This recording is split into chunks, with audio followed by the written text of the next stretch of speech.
And my dear student, welcome to our channel. मेरा नाम है कामिनी चौहान और आज हम करने वाले हैं chapter first of history of class 10th, the rise of nationalism in Europe. First of all हमें ये समझना होगा कि हम ये यूरोप की कहानी क्यों पढ़ रहे हैं। हम ये यूरोप की कहानी को पढ़ने का हमारा मकसद क्या है, ठीक है। तो सबसे पहले हमें ये समझना होगा कि यूरोप जो है वो पूरे वर्ल्ड वाइड में जो भी मेन जो घटनाएं हुई हैं, like French revolution, Russian revolution and Nazism, ये सब यूरोप में ही घटित हुआ है। और उनसे जो भी वहां पर क्रांतियां हुई हैं, उन क्रांतियों से कुछ आइडियोलॉजी निकली है जो पूरे वर्ल्ड में एक्सेप्ट की गई है। इसलिए हम यूरोप के बारे में, यूरोप का नेशनलिज्म पढ़ते हैं।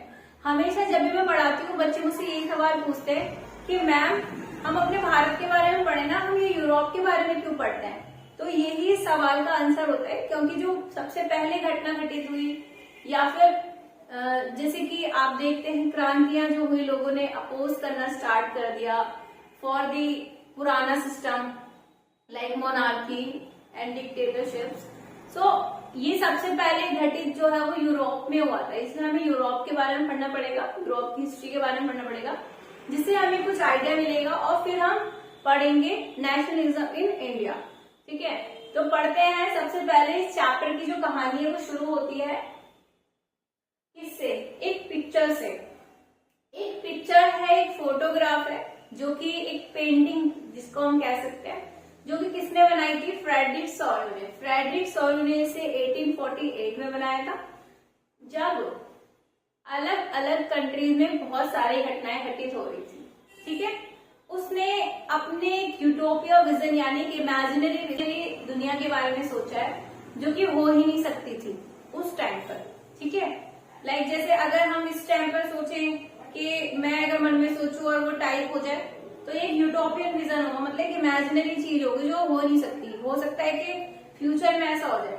तो ऐसे ही उसने उस टाइम पर 1848 में एक इमेजिनरी यूटोपिया वर्ल्ड के बारे में सोचा था, ठीक है। तो आज हम इस पेंटिंग को थोड़ा डीपली समझने की कोशिश करेंगे, जो सबसे पहले टॉपिक है इस चैप्टर का, ठीक है। तो देखो, सबसे पहले उसने dream of world wide democratic and social republic, the pact between nation and the print of Frederick Sorrieu in 1848। अगर आपको इसको डिटेल में समझना है ना, तो आप सबसे पहले उसको पिक्चर को अपनी बुक में से निकालो और उसको देखकर समझो, ठीक है। तो आपको पहले पेज पे वो बुक में पिक्चर मिल जाएगी, उसको ध्यान से देखकर समझते रहना, ठीक है।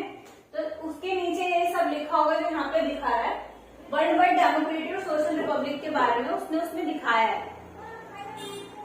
फ्रेडरिक सॉल्यू इन 1848 में नीचे ऐसे आपको उसके नीचे आपको नोट मिल जाएगा। The first print of the series shows the people of Europe and America, men and women of all the ages and social classes. पहले प्रिंट में सभी men and women, सभी all the ages यानी सभी as के लोग को दर्शाया गया है, ठीक है। Offering homage to the Statue of Liberty as they pass by, और वो उसको होमेज दे रहे हैं क्योंकि वो उसके पास से गुजर रहे हैं, ठीक है।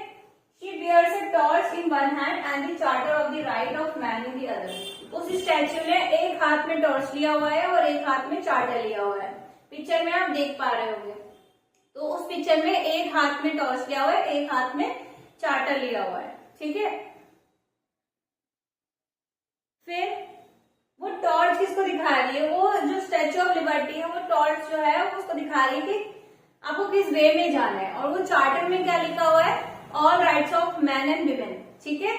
और on the earth, the foreground of the image like the shattered remain of symbols of absolute institutions. नीचे आप देख रहे होंगे उस पिक्चर के नीचे लोग पड़े हुए हैं, वो किसको शो कर रहे हैं? एब्सोल्यूट इंस्टीट्यूशंस को शो कर रहे हैं, मतलब एब्सोल्यूट मोनार्कीज को शो कर रहे हैं, जो लोगों के साथ बहुत पीड़ा करते थे, लोगों को पीड़ा देते थे, टैक्स वसूलते थे, उनके साथ मिसबिहेव करते थे, जो कि लोगों को बिल्कुल भी पसंद नहीं आया था। और आगे जाके उन्होंने उसके खिलाफ रिवोल्यूशन भी कर दी थी, ठीक है। तो आप फ्रेंच रिवोल्यूशन के बारे में ऑलरेडी पढ़ चुके हैं क्लास 9th में। अगर आपने नहीं पढ़ा तो आप उसको थोड़ा सा रिवाइज करिए, ठीक है। फ्रेंच फ्रेंच रेवोल्यूशन में आपने देखा था कि कैसे जो लुई 16 था वो ही अपने ही लोगों को, यानी कि अपने नेशन के लोगों को ज्यादा परेशान करता था। समाज 3 वर्गों में बटा हुआ था, first estate, second estate and third estate में बटा हुआ था। जो कि थर्ड एस्टेट के लोग थे उन्हीं को सभी प्रकार का कर वसूलना पड़ता था। उन्हें पादरी लोगों को, मीन्स जो चर्च में पादरी लोग होते हैं उनको भी कर देना पड़ता था, जो कि एक रिलीजियस टैक्स था। और उनको मोनार्क को भी टैक्स देना पड़ता था, जो कि एक टाइल नाम का टैक्स उन्हें देना पड़ता था।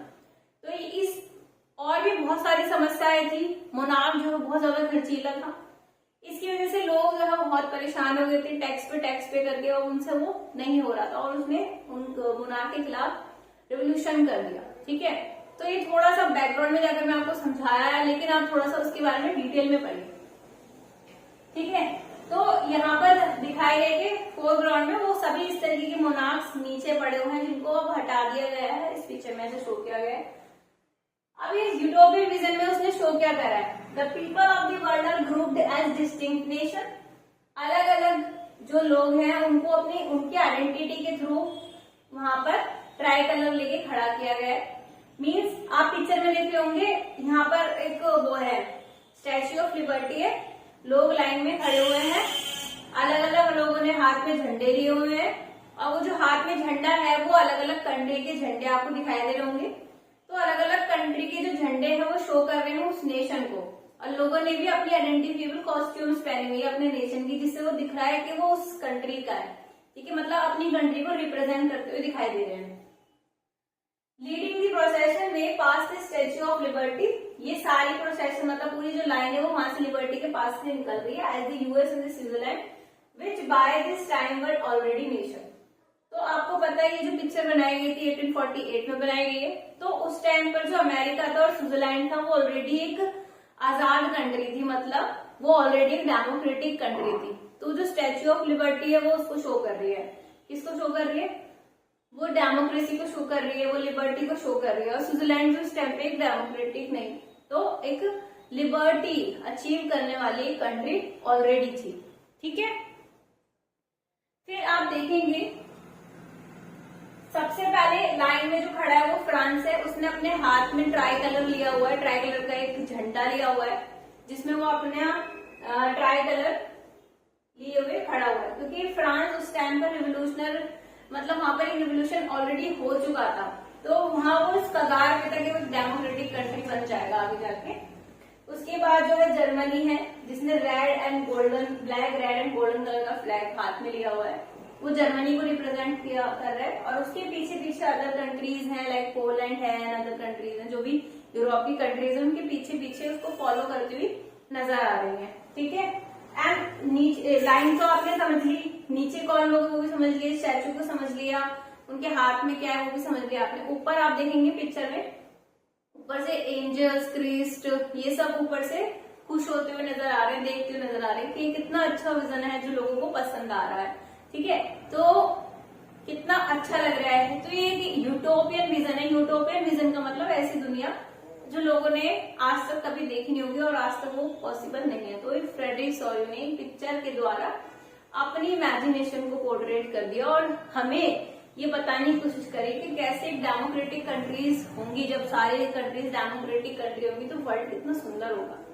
ठीक है, नेक्स्ट क्लास में हम पढ़ेंगे unification of Italy and unification of Germany के बारे में। तब तक के लिए धन्यवाद। Thank you so much.